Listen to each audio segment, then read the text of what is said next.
Olivia woke up with great excitement and left her room. She ran downstairs to the living room. In the compartment under the stairs was her new friend, a birthday present from her father. She hadn't been able to sleep all night thinking of names for her new friend. And there she was, in all her beauty and sweetness, Willow.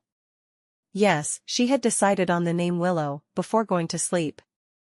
The school bus would be coming soon and she didn't want to leave her cat. She quickly put on her school uniform, had a quick breakfast, grabbed her bag and rushed out of the house, saying, "I'm late for the bus, goodbye Mom, I love you Dad." On the bus, while her friends chatted among themselves, Olivia's mind was on Willow. She took her backpack off her back, opened the zipper. Willow was looking at her with curious eyes.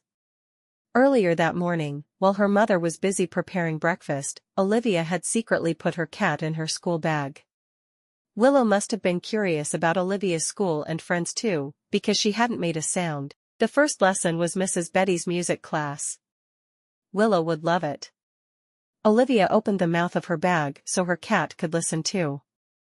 When the lesson was over, she couldn't wait to show her cat to her classmates. Everyone was gathered around Olivia, eager to meet Willow.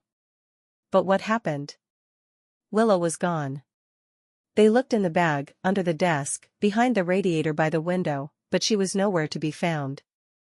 Olivia was very upset and didn't know what to do.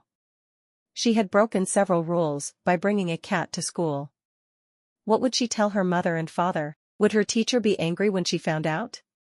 Before the break was over, everyone sat in their seats and waited for Mrs. Betty to come in when Mrs. Betty entered with Willow in her arms. Everyone was very surprised. How could that be? Olivia couldn't resist and took Willow from Mrs. Betty's arms and put her in her bag. She did it so quickly that everyone was surprised. When things calmed down, Mrs. Betty explained everything.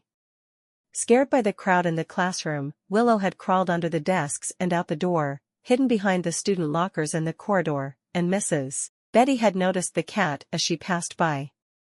She had searched every classroom for its owner. She had finally come to her own classroom. That was why she was late. On the way home, Olivia decided to tell her mother and father everything as it was, and never to do anything like that again without their permission.